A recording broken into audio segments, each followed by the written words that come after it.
Good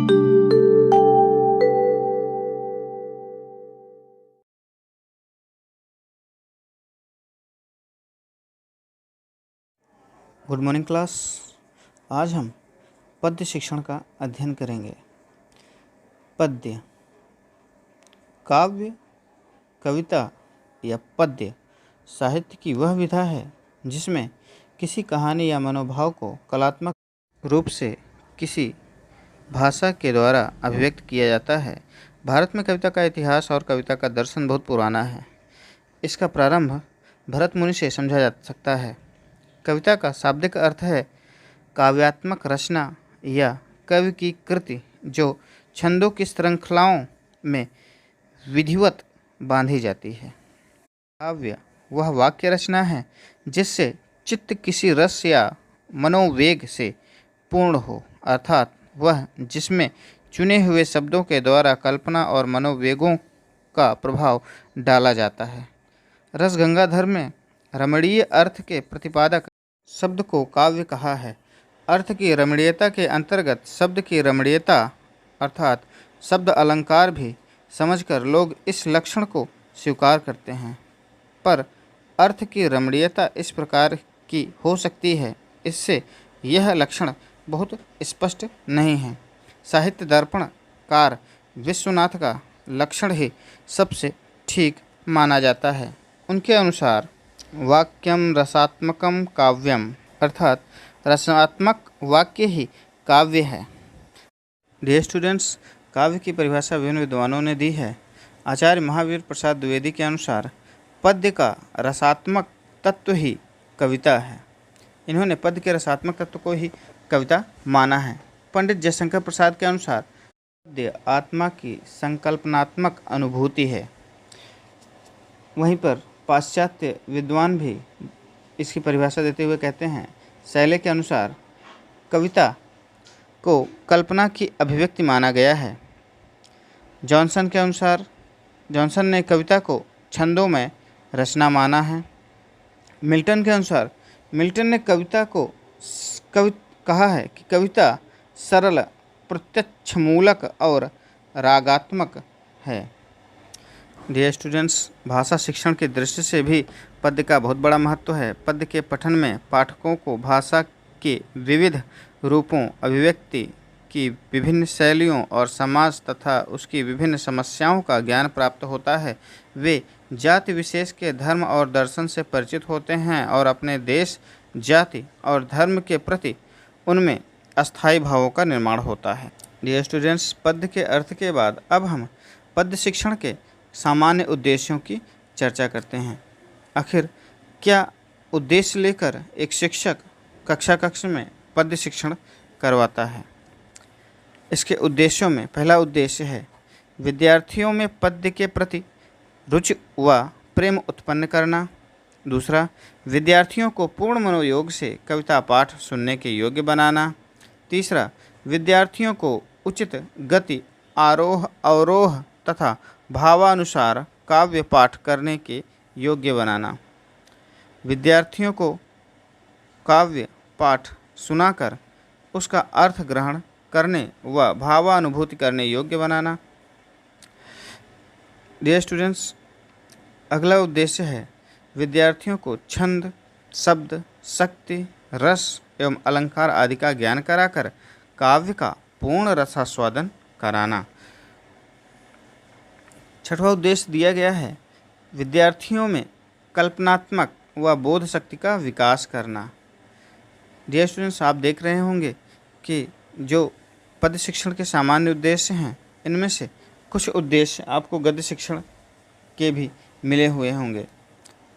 मैंने आपको पिछले वीडियो में ही बताया था कि पद्य शिक्षण और गद्य शिक्षण के जो सामान्य उद्देश्य हैं काफ़ी हद तक एक दूसरे से मिलते जुलते हैं।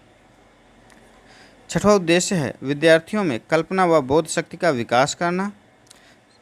अगला उद्देश्य विद्यार्थियों में काव्य सौंदर्य को परखने की क्षमता का विकास करना। नेक्स्ट, काव्य में रुचि उत्पन्न कर काव्य रचना के लिए प्रोत्साहित करना।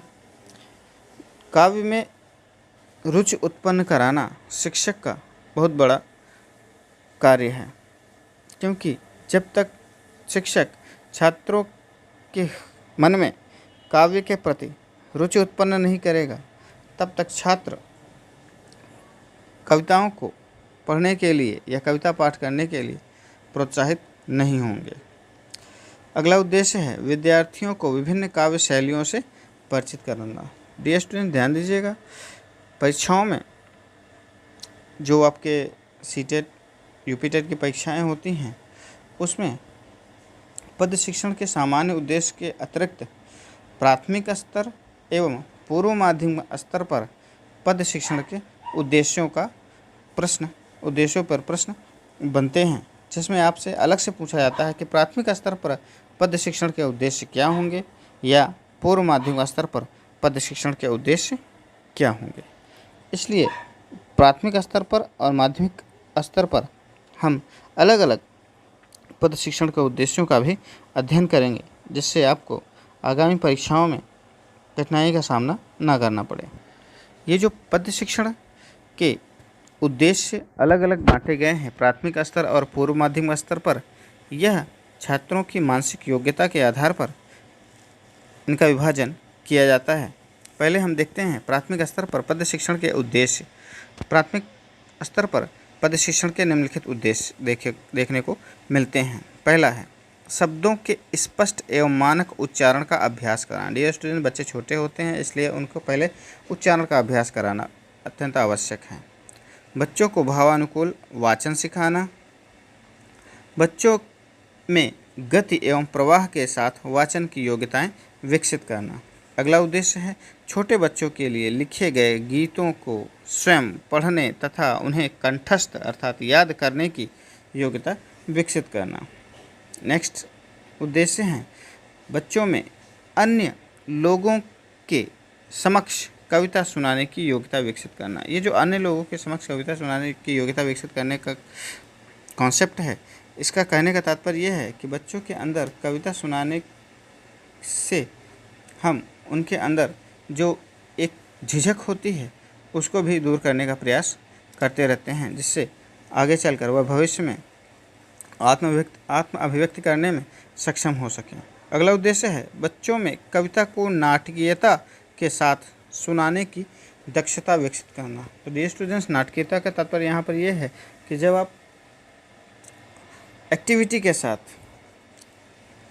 हस्त परिचालन का प्रयोग करके आप कविता का पाठ कराते हैं, तो ऐसे में कविता अत्यंत रुचिकर हो जाती है और बच्चों को आसानी से समझ में भी आती है।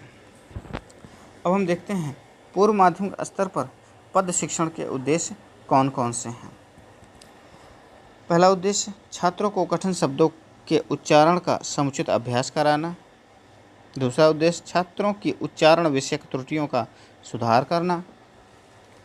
तीसरा उद्देश्य इस स्तर पर छात्रों में कविता की परख एवं कविता के प्रति रुचि उत्पन्न करना। डियर स्टूडेंट, ध्यान दीजिएगा, ये प्राथमिक स्तर के बाद के जो बालक हैं उनके लिए ये उद्देश्य दिए गए हैं। अगला उद्देश्य है प्राथमिक स्तर की योग्यताओं में क्रमशः विकास करना। नेक्स्ट है छात्रों में उपयोगी कविताओं के चयन की क्षमता का विकास करना। अगला उद्देश्य कविता की पंक्तियों में प्रयुक्त रस एवं अलंकार जैसे वीर रस, शांत रस तथा उपमा, अनुप्रास एवं यमक अलंकार को सामान्य रूप से पहचानने की क्षमता का विकास करना। तो डियर स्टूडेंट्स, आज आपने देखा पद शिक्षण का अर्थ, उसकी परिभाषा और पद शिक्षण के सामान्य उद्देश्य, जिसके अंतर्गत आपने प्राथमिक स्तर पर पद शिक्षण के उद्देश्य और पूर्व माध्यमिक स्तर पर पद शिक्षण के उद्देश्य को देखा। डियर स्टूडेंट्स, अगले वीडियो में हम पद शिक्षण की विधियों को देखेंगे। धन्यवाद।